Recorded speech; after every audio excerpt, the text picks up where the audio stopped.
Greetings, wonderful family. He is back, Brother Janik, aka Truman. The Santa Claus notion, still with the PT's book. Prashant Trivedi, LotusOcean. Yeah, so the Santa Claus notion. I don't know if I've said it, but like I said, it's not.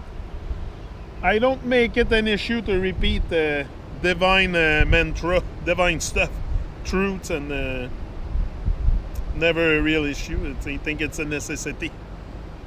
Santa Claus notion, there are many here who feel that God is a being whose sole purpose is to fulfill their desires, no matter how bad, infringing those wantings are for other beings or nature. That they are against divine laws should not matter either. Their wants and like are primary. Rest is secondary, including God. God as a playful observer who always sides with those who exist in accordance with divine laws, doesn't sit well with their God as Santa Claus bearing candy's notion. They say that's why many people don't believe in God anymore, because it doesn't cater to their crazy, unwholesome whims and fancies like the evil system does. It's surprising, though, that they are still not happy in the evil system, suicidal or close to it in most cases, as they continue their tirade against God.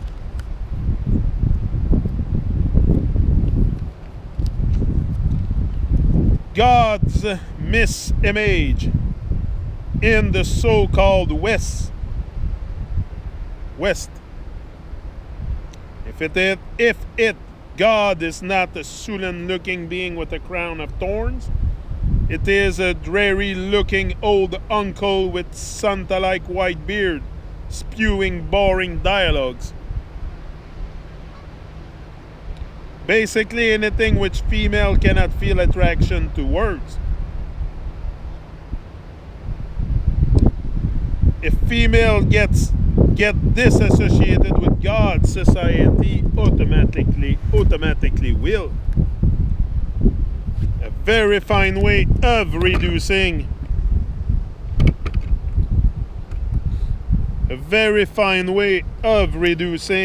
interest in God. Make it seem boring as compared to evil. A God that is youthful, sexy, blissful, interesting beyond imagination, intelligent, playful, fun, rocking, would completely upturn the whole edifice their hellish world stands on. Vedic conception of God was always embodied by the Krish archetype. The alluring enchanter, the lover, the player, because that's what God divine is, a role which evil has been trying to play, unsuccessfully.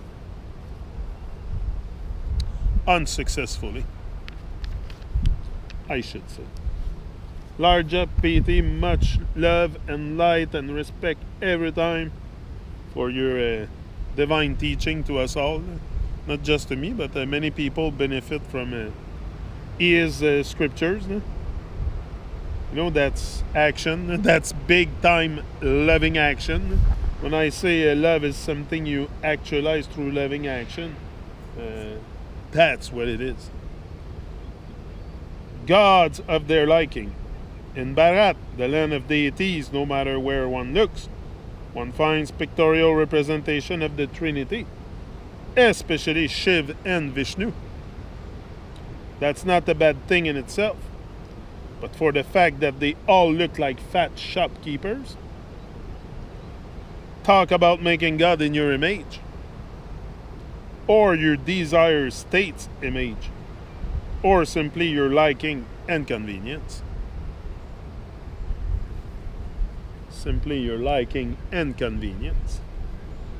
In the last 100 years, one can see these representations change from leaner to fatter.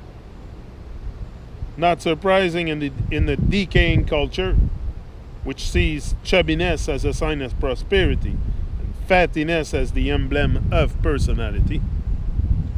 The female deities are all based on faces physiques of popular Bollywood actresses. Even the representations from the West convey deity-like qualities simply because they don't suffer from the worship of plump Bollywood stars. If that is what is being worshipped, one is not surprised by the results. Pictorial human representation of deities belonging to other dimensions is a subtle, tricky process requiring coming together of the best of everything, not a pandering to the convoluted program aspiration of the lowest common denominator.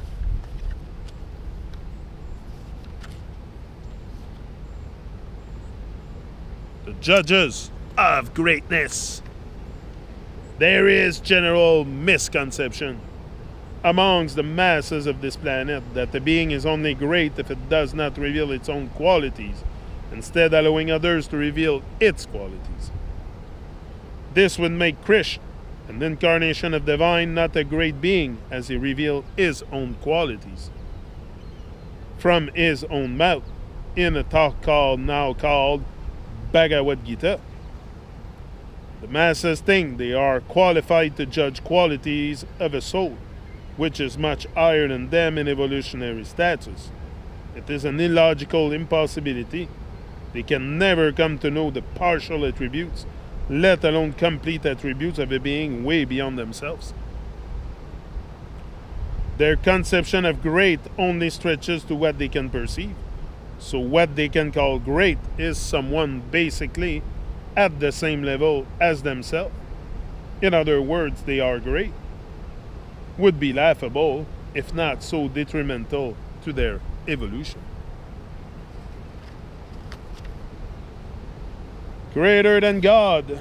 It's funny how most people expect the source, the Most High, to fit their own parameters. So if the source manifests itself into this world and its parameters fall outside of their assigned parameters, then it surely cannot be God.